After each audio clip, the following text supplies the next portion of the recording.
Welcome to interview with Clear Mountain and Bhante Rahula Yogovachara. It's so good to meet you, Bhante. Thank you so much for joining us. Thank you for inviting me to share something with you. And I think actually it's Bhante Yogovachara Rahula. Is that the full title? Yes. That would be? Okay. Yes.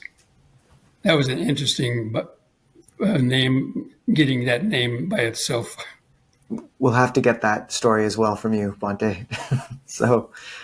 Bhante Yogovachara Rahula was born in California and ordained as a novice Buddhist monk in Sri Lanka in 1975 and took higher ordination in 1979. He lived in Sri Lanka 10 years studying the Dhamma and practicing vipassana meditation with different teachers and living alone in secluded hermitages.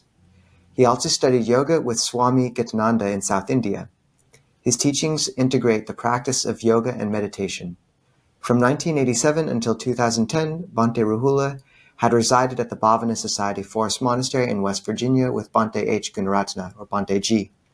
Currently, he is the principal teacher at the Pannasiha Lion of Wisdom Meditation Center in Gaithersburg, Maryland. Did I say that name right?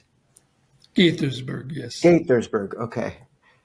Well, Bhante, I would like to just begin with one story that you tell in a interview you did called From Hippie Trail to Noble Eightfold Path, which will encompass some of our interview maybe. But it's about your first encounter with the image of the Buddha. Would you talk about that moment when you first encountered the image of the Buddha? I think it was in Tijuana, and just about your path to robes afterwards. Well, I used to go surfing down in Baja, California, in the early 60s.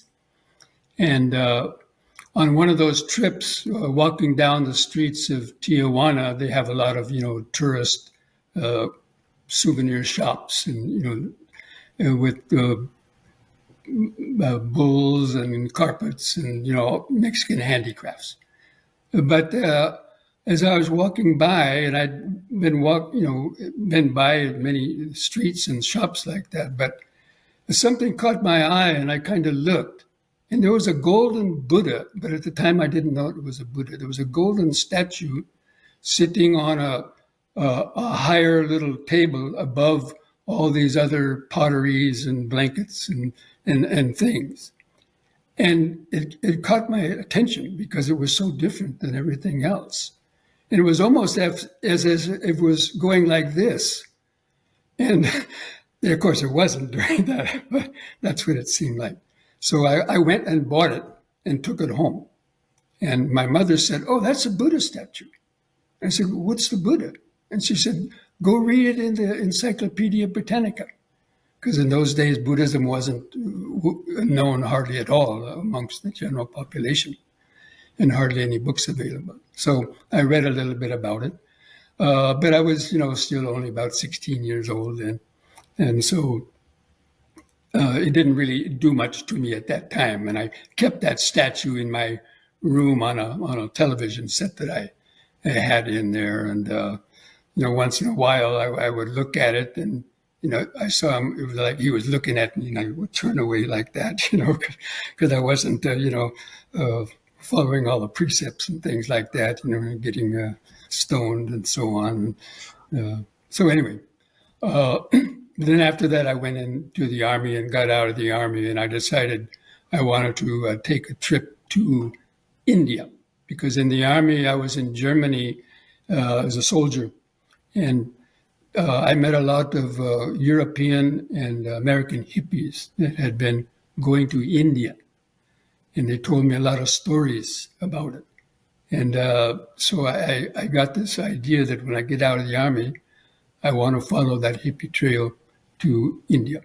Not to find a guru or anything, but just for the fun and games, and it sounded very exotic, and I always liked to travel. So then basically, before I left on that trip, I took a course in world religions at the junior college in Riverside. This was in 1970, early 72. And I had to write a paper on the religion that interested me the most, and I chose Buddhism. So I went to the library, I did some research, but at that time there was only like 4 books in the public library on Buddhism. But anyway, I wrote this paper, and, in the books I read about, the Four Noble Truths, the Eightfold Path, and suffering, and meditation, and karma, and rebirth, and it was all kind of like new, How come I haven't heard this before? So anyway, I wrote the paper, and I got an A+ on it. It was the first and last one I ever got.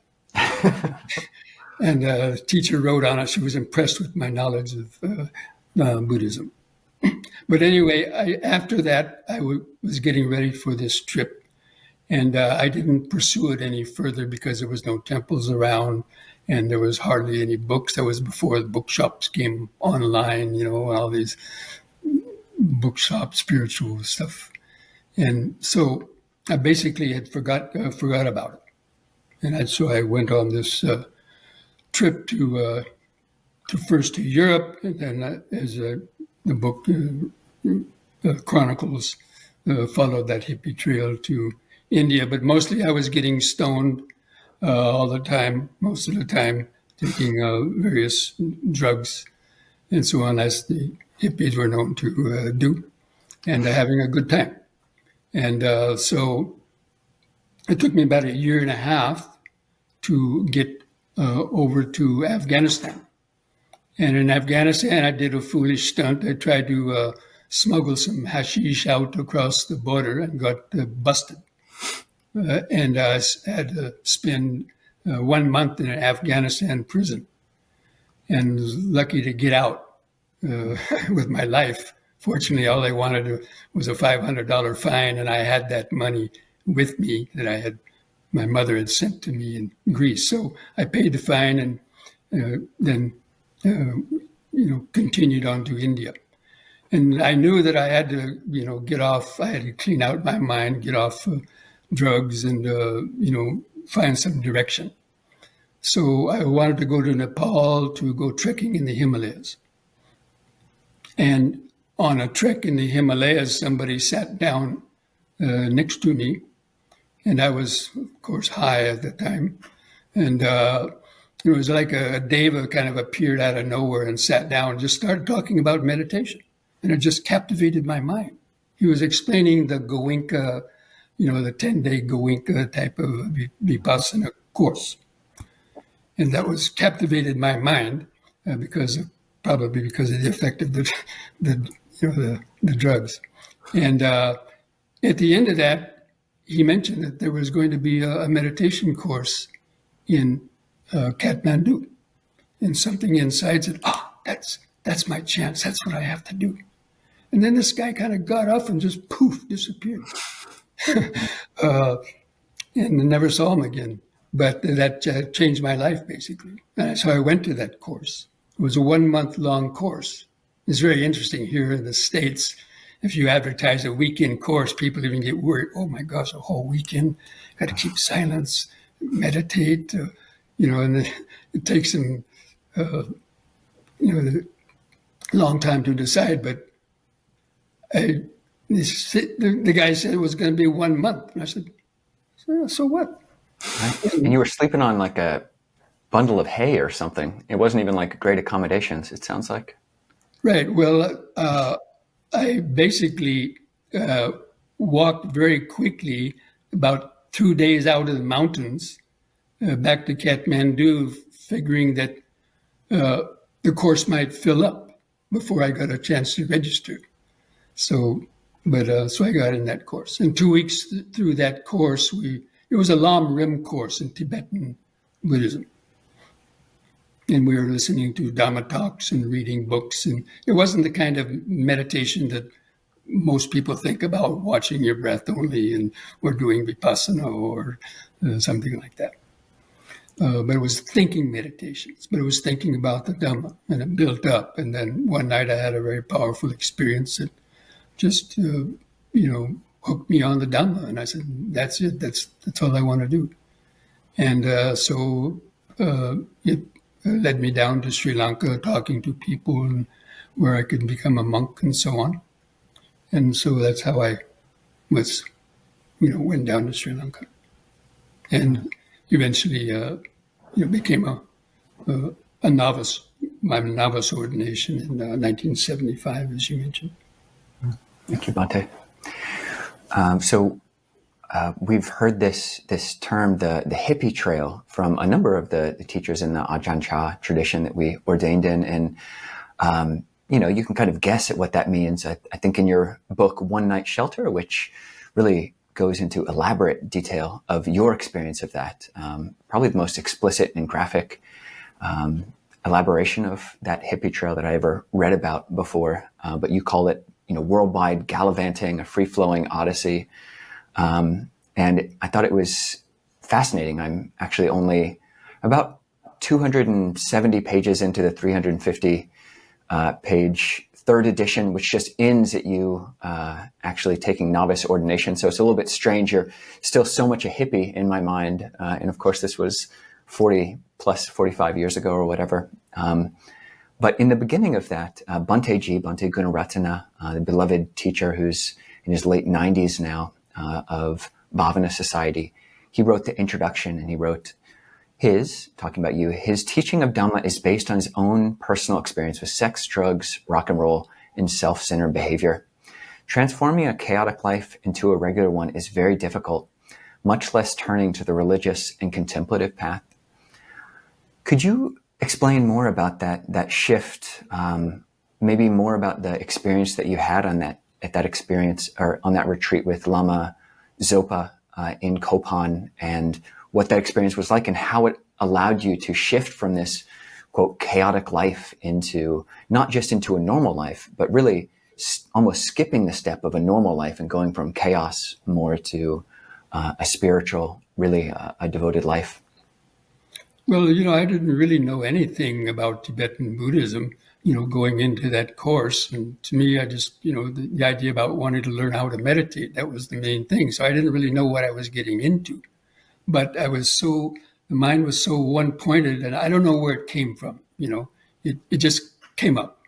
And a lot of people have, these similar kind of experiences. And so, I had difficulties, sitting in the beginning, with pain and so on. But yeah, we were in a tent, just sitting on a straw floor on the side. It was on a mountain, top of a mountain, in a large tent. They had an elaborate altar there. And, if you're familiar with Tibetan style altars, they have 2 or 3 types of Buddhas up on the altar, and it's very elaborate. And the Lama sitting up on a throne. It was very kind of exotic. There was about 150 other people, most of them probably similar to my own, had come overland from Europe and heard about these courses that had been going on for 5 years. And we were given a book, and we'd read a chapter in the book, and the Lama would give a lecture on it, and then we were told to sit down and then contemplate, think about what we had read and what we had heard from the Lama, and the basic stuff like the Four Noble Truths, greed, hatred, and delusion, especially of the karma and the causes of suffering, the Eightfold Path, and then cultivating the bodhicitta and so on. So all this was really new to me, but I don't know, for some reason, the mind was just captivated by it. And so we had to observe the 8 precepts, not eating after. Actually, it was divided into 2 parts. The first 2 weeks were 5 precepts. Second 2 weeks, the people wanted to observe 8 precepts, like not eating food in the evening. And of course, there were no luxurious beds anyway. We were sleeping in the place I was assigned to sleep was basically a cowshed at the bottom of the hill, on the straw with the smell of cow dung and so on in there, and one little tap for all the village people to use and us to use to brush our teeth or to wet our face in the morning and so on. So it was just, I don't know, the whole environment was just, I was just really caught up with it. And after 2 weeks, it was like every lecture, every reading in the book, lecture, was like a piece of a jigsaw puzzle being put into place, or it was like something that was just stuck in the middle of your chest or throat, trying to come out. But, and then on one night, in fact, I remember it was Thanksgiving Day, 1973. And it's like that thing came out, or that,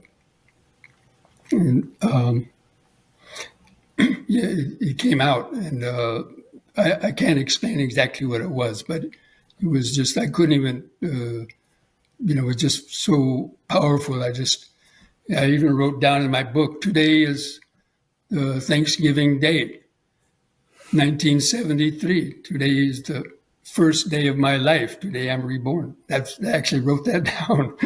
So that's how powerful it was.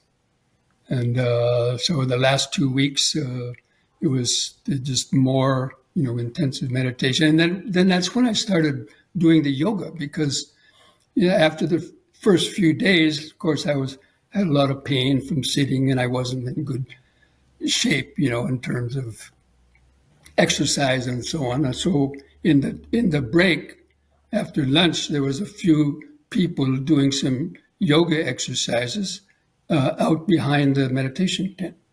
So I went over there and I saw what they were doing, and I asked them what they were doing. They said, "Oh, we're doing yoga." And I said, "Oh, is that helpful?" And they said, "Yeah, it helps us to have less pain in meditation and not to be so sleepy, have a better circulation." So I said, "Okay, I'll try that." So I watched them and I started doing that. And after a couple of sessions, I felt that it was helping me to sit better, to sit more straight and to have less pain. And I noticed, my meditation was able to, go progress, quite nicely. And so that's how I sort of got hooked on the meditation. So to me, I started both of them at the same time, yoga and meditation. I didn't see them as being different, really.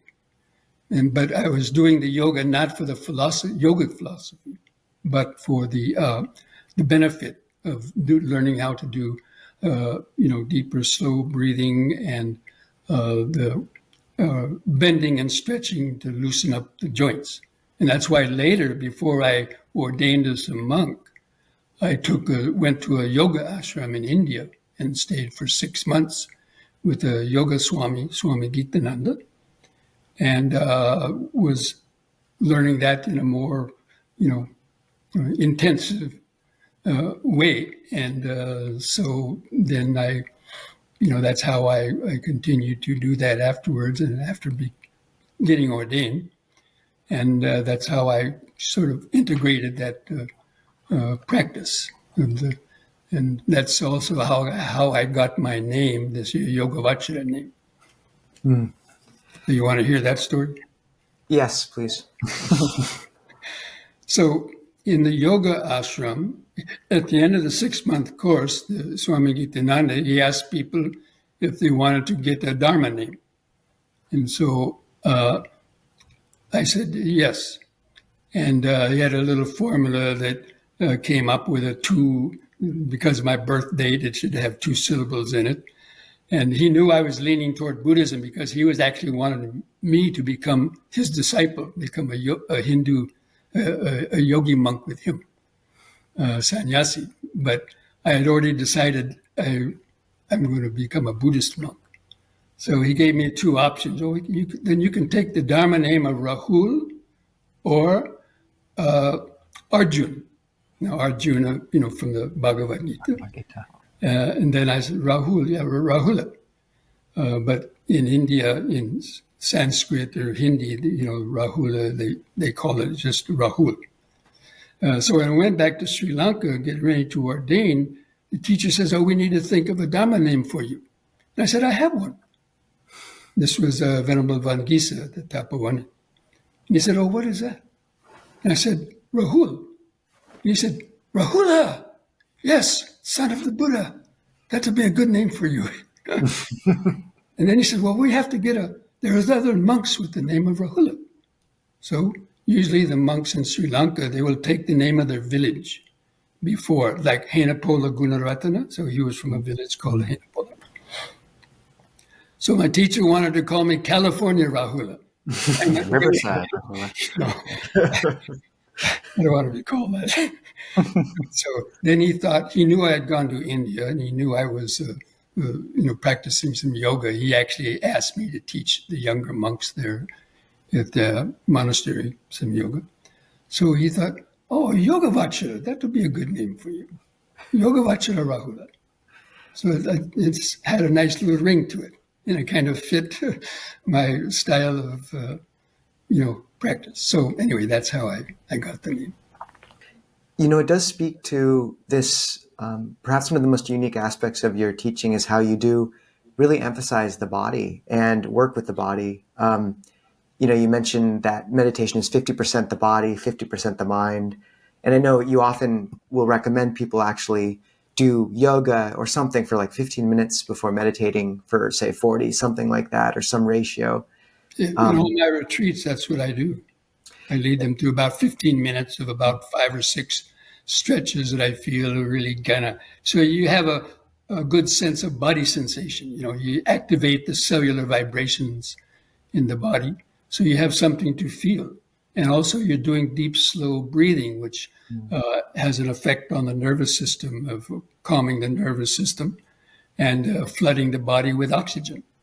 And so when you sit down, you're kind of already halfway there. I mean, you have a good sense of the body. You've been focused on the breathing already. So when you sit and then just start observing the breathing with like anapanasati, or then it's easier because you're already, even though you're feeling the expanding and contracting of the abdomen, the rib cage, or the chest area. So that's where I advise people to keep their attention. And then that's in the center of the body. And so as you're doing developing concentration on the breathing, naturally, because that's in the center of the body, you start feeling sensations. Mm-hmm. And to me, that fits right in with the first foundation of mindfulness. The Buddha, the mindfulness of the body. Now, a lot of people, when they read mindfulness of the body, usually they think about, observing the body as a putrid corpse, and in its decomposition and so on. And this idea that body is, you shouldn't pay any much attention to it, as something you shouldn't, concentrate too much on, and so on. But I didn't read it that way. That may be a small part of it, but to me, because after the first section of observing the breath, the next one is when you're sitting, know that you're sitting. When you're standing, walking, moving, know that you're walking. How do you know it? Because you're feeling it, right? You're feeling the sensations. You're feeling the sensation of the head on top, the arms at the side, the legs, the feet, the buttocks. And so when you get more concentrated, you can feel so many of those sensations, and it holds the mind because it's very interesting. It holds the mind more than just trying to feel a very subtle little touch of air in the nostrils, and people get frustrated because, they have difficulty doing that with their hindrances. So I feel that that way of getting grounded in the body, that's the body is the doorway to the mind. The mind operates through the body. So when you're centered in the body and feeling the subtle vibrations, then when a thought arises, because the mind is already centered there, it's able to see the thoughts more readily without getting lost in them, carried away in them. So that's the value that I see. And it fits in with the 4 foundations of mindfulness. Mm-hmm. You use the breathing to find the body. Because normally our mind is floating around in the past or the future, right? When we're doing things, we not mindful, we stumble over something because we weren't, aware of what we were doing. So you use the breathing to find the external body. And then as you're feeling being aware of sitting, sitting, breathing, then you start to feel more and more sensations, and then the subtler sensations you can feel the easier it is to notice your thoughts. So thoughts are arising from the unconscious mind. In the nervous system, you hear a sound, right? So then those vibrations are going through the nervous system, and it triggers off perception, feeling and perception, and then thoughts about it. So when your mind is more focused in the center there, you can able to see that process a little bit more clearly. And that's why, from being centered in the body, mindfulness of the body, and then comes feelings, because that's what the body is just billions and billions of sensations and feelings. And then that's what triggers off our mind states, the pleasant or painful sensations, where desire for the pleasurable feelings, the aversion for painful sensations, and thoughts about it, the past and the future. So the more you are grounded and centered in the present moment, and that's another thing, the present moment. The body is always in the present moment. Our mind is what is constantly going between the past and the future. And the past and the future are directly connected with pleasure and pain. All of our thoughts about the future, about the pleasure we're going to get in the future, and the pain or the pain that's going to come to us in the future because of our memory in the past. So 99% of all of our thoughts are just swirling around basically thoughts of the past and the future and pleasure and pain. So, but when you develop a more intimate, deep connection to the body, that acts as an anchor, like an anchor. So whether you can stay more focused and just let those thoughts come and go.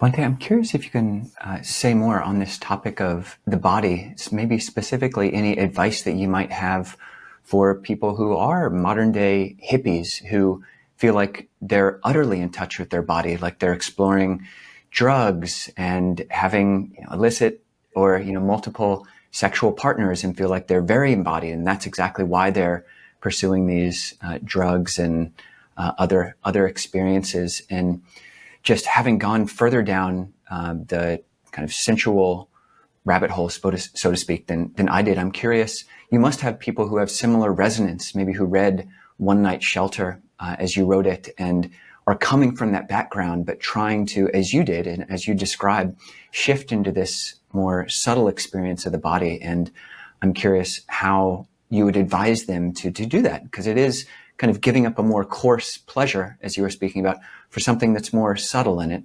And that kind of unfamiliar valley can be a little bit treacherous and frightening or unfamiliar to walk. So how do you encourage these people?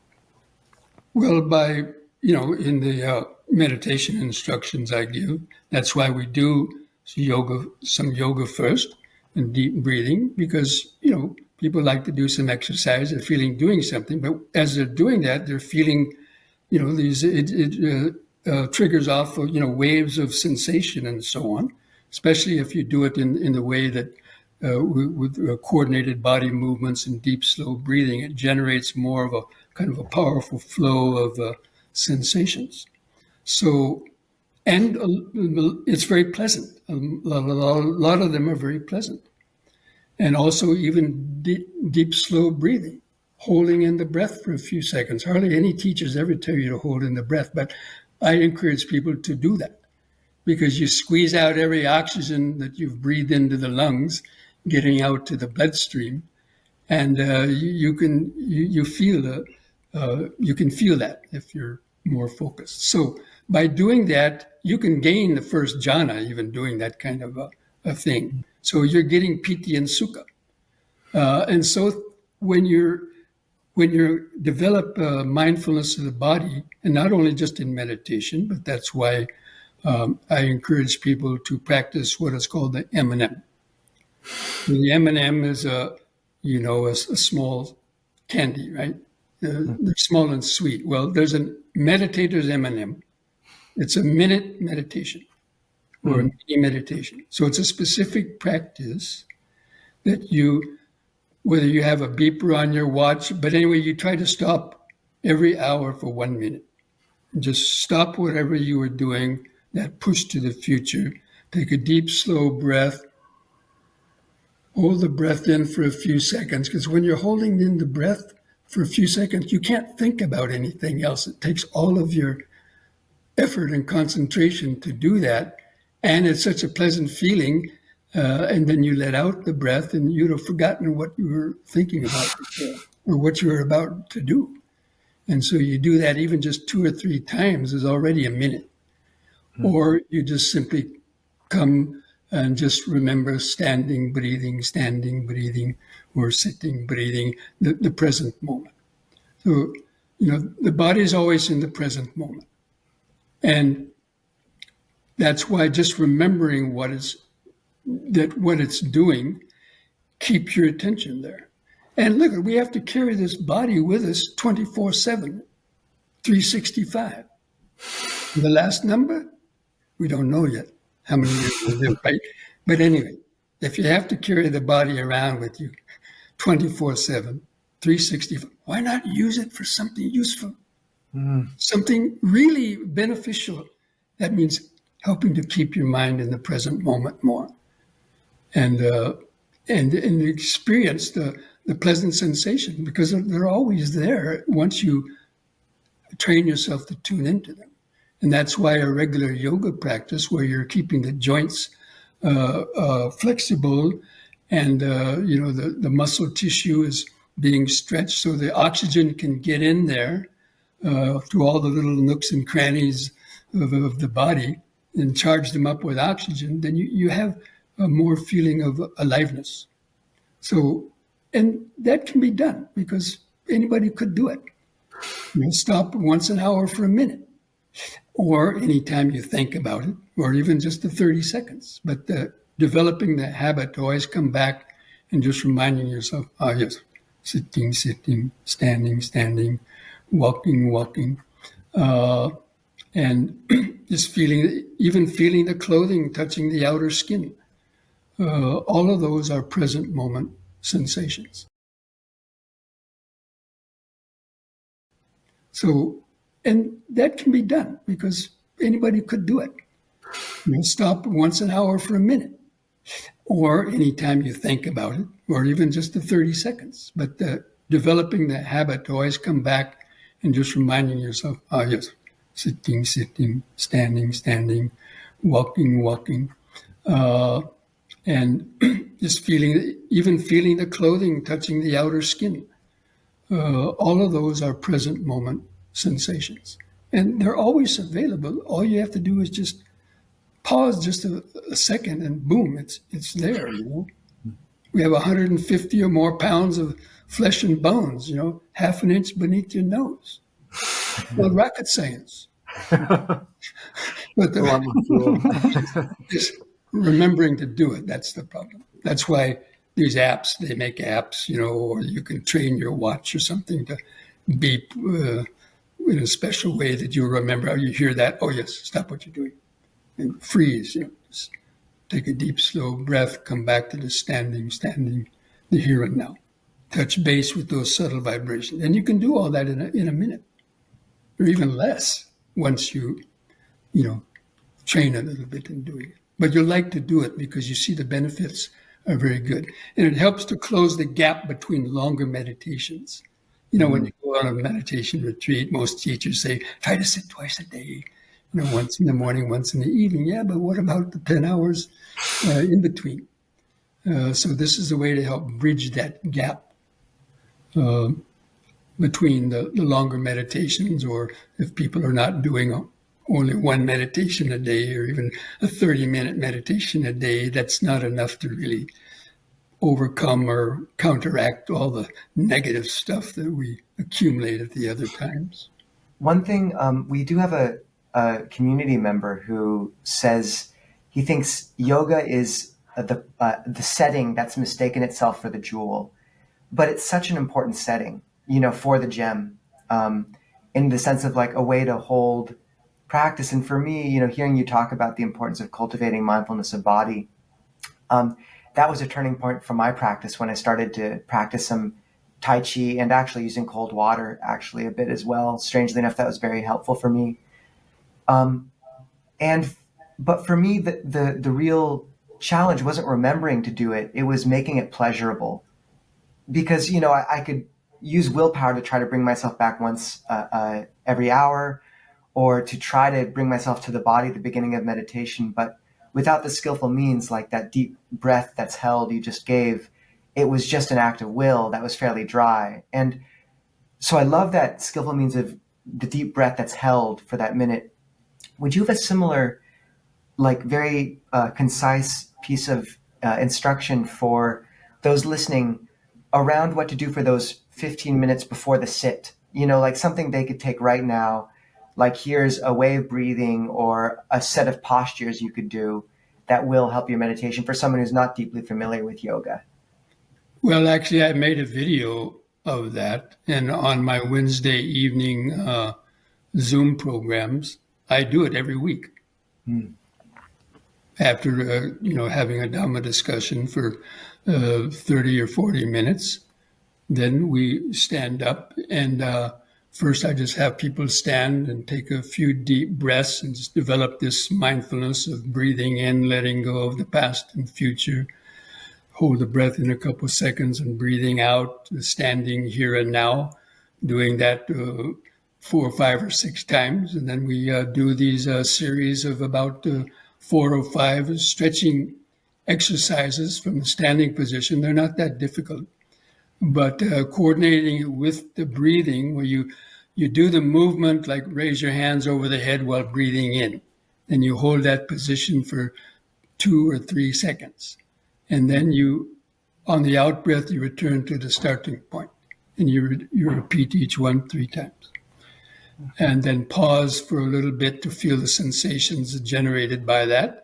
And then you go on to another one, and you keep doing that. And even just doing it 2 or 3 times is enough to really, once you've gotten the hang of it, and the more you can coordinate the breathing with the movements, the more powerful it is. And then you sit down, and then you're kind of already there, halfway there, let's say.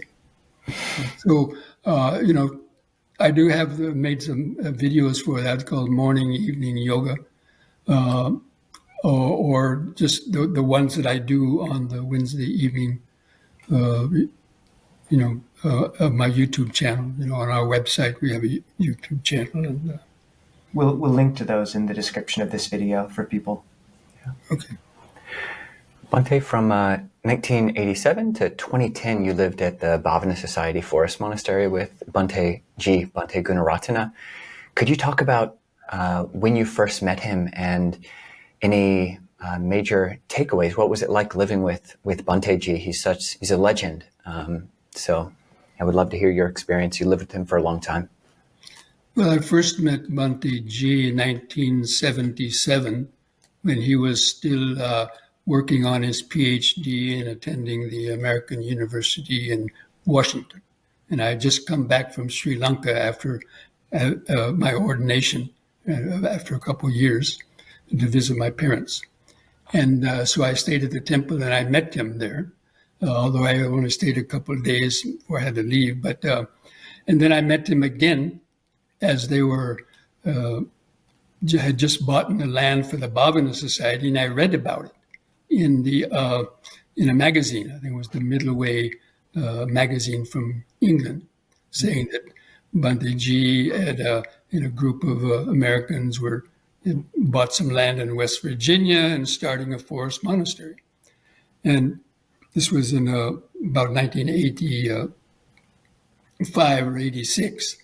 And I had been in Sri Lanka already about 10 years, and I had thought about all along, when I felt myself ready to go back to the States, that I might like to help share the Dhamma, and I lived in forest monasteries, so I kind of knew how they ran. And then I bumped into Bhante G just by chance, actually, at a temple, and I only talked to him for a few minutes because he was, going somewhere else and I was going somewhere else. But he remembered having met me a long time ago. But so he didn't mention about the Bhavana Society at that time. But then a few months later, I read that he had actually got this land and was trying to get some people together. So I wrote to him and asked him, remember I met you, some months ago in Sri Lanka, and he remembered me, of course, and then he invited me to come. So that's how I went there, and then helped him to develop the Bhavana Society, and then he moved out there the following year. He quit his assignment at the Washington D.C. temple, and then that's when I started living there. And just his dedication to the practice and his vast knowledge of the Dhamma. I mean, I had already been studying suttas, and I had a good understanding, but the way that he personally, taught the teachings and his knowledge of Pali and the sutras is very impressive. And I just felt very comfortable living there, and I could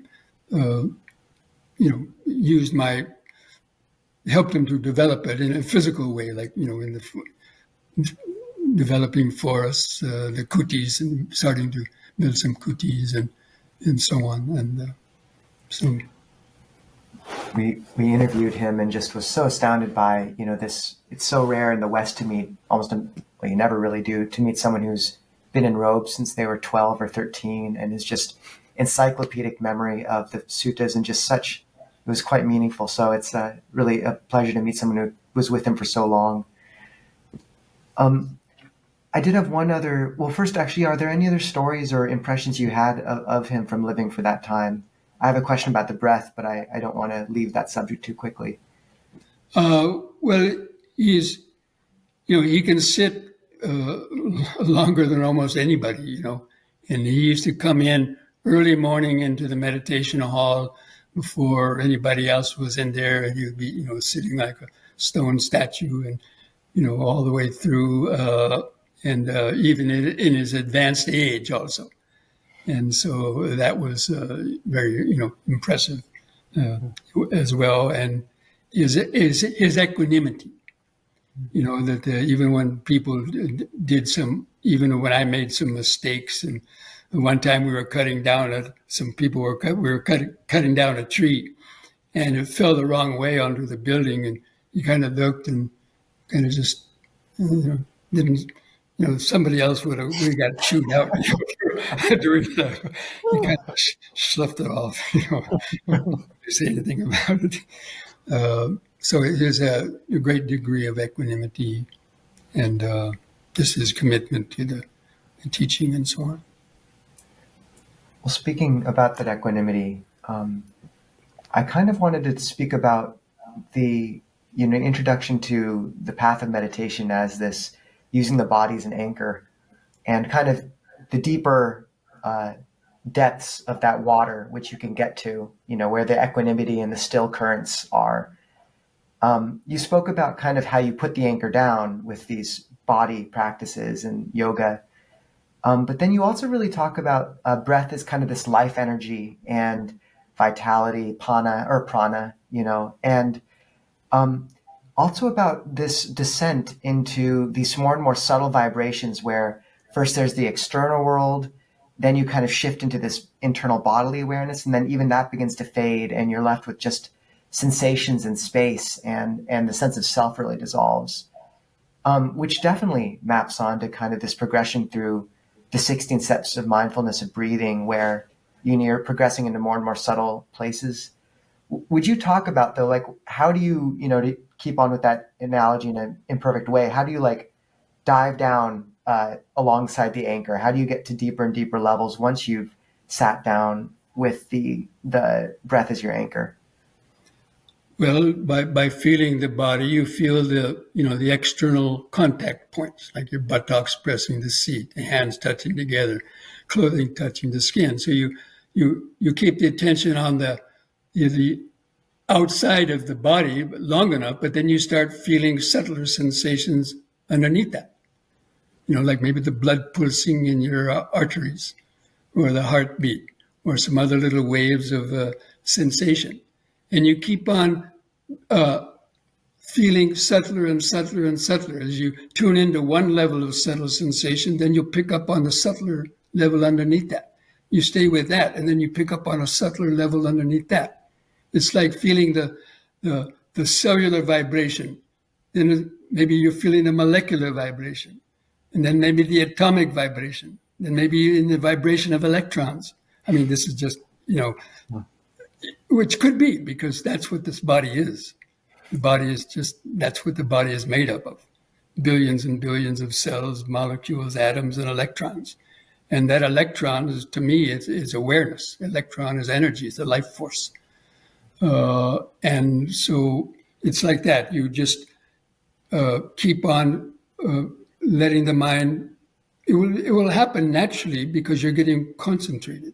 It all depends on from the first jhana level to the second jhana level, third jhana level, and the fourth jhana level, like that. It's a gradual progression. Even, it's mentioned that way in the way the Buddha explained it in the suttas, letting go of vitaka, vichara, and then letting go of piti and experiencing sukha, and then down to the purest level of equanimity. So these are all those vibrations. Bhante, maybe not the best transition, but comparing descending into the depths of stillness. Noticing going southwards from America, I've noticed you've had some connection with Brazil, and I'm curious just how did that come about? What is your karmic connection with Brazil? It seems like you've maybe visited Sudavari and taught at other places in Brazil. And so, maybe a two-part question is, one, what is your connection with Brazil? And if you have any broader reflections about, how an individual person might draw out the different karmic strains in their life, and how did yours lead towards Brazil? Well, basically Bhante G. So Bhante G had been going to Brazil since the early 90s. And then he was in the 95 was the first time I went to Brazil. He asked me to go there to substitute for him because he couldn't make it for some reason. At the last minute, he was supposed to go down there, and he couldn't do it. So he asked me if I would go down to these people in Rio de Janeiro and lead a meditation retreat. So, I like to travel. And so I said, I'll go. And so I went down there. And then we started alternating years. And I went to a few different places and met the Brazilian people. But they were all students of Bhante G. But they also liked the way that I was teaching them, with the yoga and so on too, that integration of it. And then Bhante G gradually didn't, he wanted to cut down on his traveling as he got older. And then we started going down. He would go down 1 year, and then I would go down the next year. And we alternated for a while, but then he stopped going pretty much. I think he's been one time in the last maybe 10 years. But so it's like that. That connection to Brazil was initiated by my connection with Bhante G. Yeah. Yeah. Also, my connection to going to Canada too was through him. And Bhante, I'm just curious, just to draw that out a little bit. If you think it's at all worthwhile to speculate, or if you feel a deeper resonance, not just happenstance that you were invited by Bhante G, but you do keep going back, to there and to Canada. You mentioned the Himalayas and a lot of your deep connection with India. Do you ever speculate about past lives, or do you feel like that kind of speculation has any use, or just to note the resonance of such things and not really give it too much weight? How do you? No, I feel there probably was some past life connection with the Indian subcontinent, even in Sri Lanka. Because I had a deja vu experience in Sri Lanka that I felt certain I had been to that place sometime in the past when I haven't, of course, in this lifetime. And it was very powerful. And also my first sight of the Himalayas, it was like, I don't know, coming home or something. And even coming into India, when I crossed India on the Hippie Trail, from Pakistan, crossed that border, and I saw the difference between the tranquil side on the Indian side and the chaotic side on the Pakistani side. And it was like, I told myself, I'm home. I've come home, something like that, But it's not any visual memory of past life thing, it was just those kind of things. And my, love for the Himalayas, and I made trekking an aspect of my practice, being out there alone, pushing the boundaries of your energy and not knowing where you're going to sleep or eat at night or the day, get food or so on. And, where you're nobody special really out there on the Himalayan, and just the immensity of the nature, being in those mountains. And so I was fortunate in whatever, basically everybody creates their own life, you know what I mean? And a lot of it is probably due to past life influences, because everybody's life is totally different, even amongst the nuns, amongst the monastics. They all came to it in different ways. And lots of that has to do with, sort of past life connections, as well as, within this life too. So, Brazil had the climate of Sri Lanka. Had, monkeys and the fruit. And so it was very, I liked that climate in Brazil because it reminded me of, Sri Lanka, and the Brazilian people were very friendly. And there was this beautiful monastery in Rio de Janeiro up on the side of a mountain. And actually I would have wound up staying there for a much longer time had they not decided to sell the place and to start the Sudavari. So I was there when, in fact, I saw that land where Sudavari became even before it was, envisioned as that. Because I knew the Brazilian man who had the property. And so I've been to Sudavari. I was there just 2 years ago when they installed the Buddha there too. Saw that growth of that monastery. And it's very beautiful. Speaking about how everyone creates their own life and, this mix of past karma and touching, yours drawing you to the robes, and just that sense of coming home, to India or Sri Lanka. You have a phrase you say sometimes called spitting at heaven, and this idea of maybe wasting a precious human rebirth. How can you talk about that? Like what would you say to those listening about making sure they don't spit at heaven with this moment that they have where they've encountered Dhamma, especially in the midst of, people really being overwhelmed by a lot of the shifting circumstances externally and duties, jobs, politics, everything. How does one make sure one is using one's precious human rebirth in honor of what one has been given? Well, that was very powerful for me because there's a theme of meditation in the Tibetan tradition called the perfect human rebirth. Of course, this is also mentioned in the Theravada Suttas about how, if you're born into a place where there's no Dharma, it's going to be much more difficult. So, and so like I was born in America where you have freedom to study and to travel and things like that for the most part. And so that was a freedom that 3/4 of the world don't have, because they're born either in abject poverty or communist countries back in those days, where people didn't have those freedoms.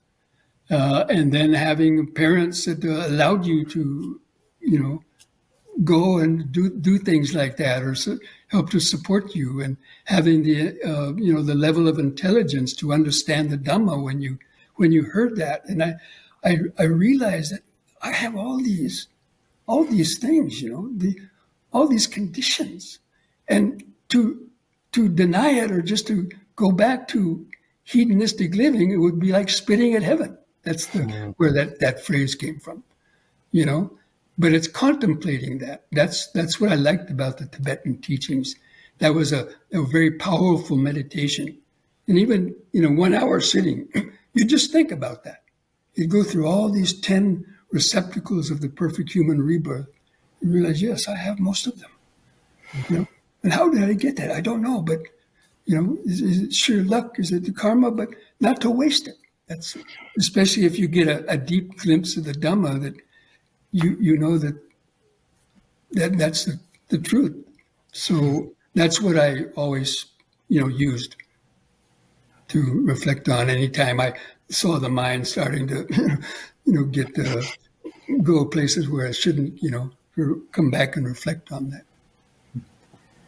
Bhante, there's a really powerful sentence in One Night Shelter where you kind of sum up, just as you're talking about now, the freedom that you had at that time, and which is really the freedom which is being sought by like a lot of people, young people all over the world, is the freedom of movement. You say, I was trying to follow the flow of impermanence by keeping on the move, not getting attached or stuck anywhere in traveling or in thinking.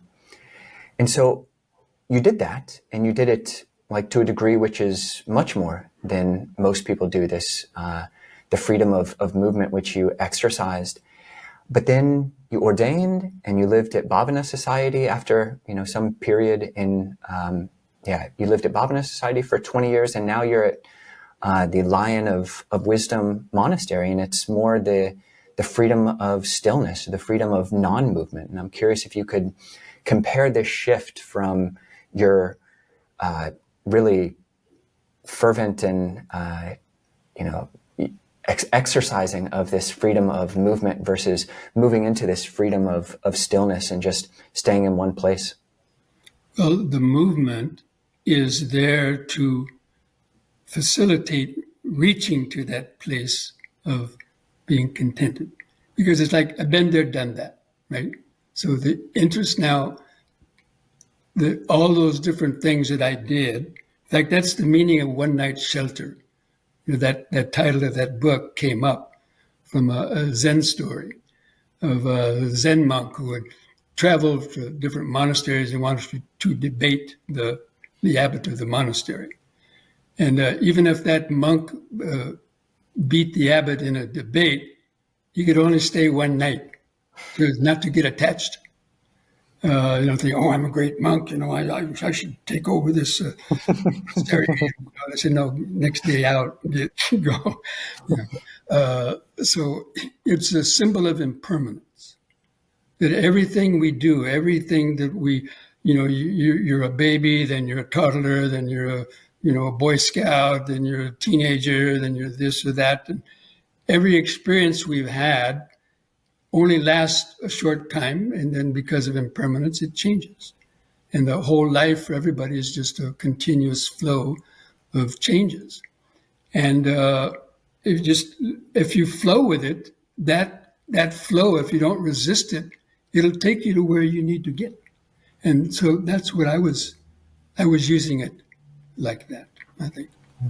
Mm-hmm. Bhante, I think we could almost not end on a better reflection than that, but I did have one just final question, and that's if, as young monks, do you have any, or younger monks, do you have any advice for us in our holy lives? Well, just, follow the Dhamma. You can't go wrong, the Dhamma and the Vinaya. And one thing I always tell people is to remember is mindfulness a day keeps dukkha away. That's the best advice I think I can give anybody.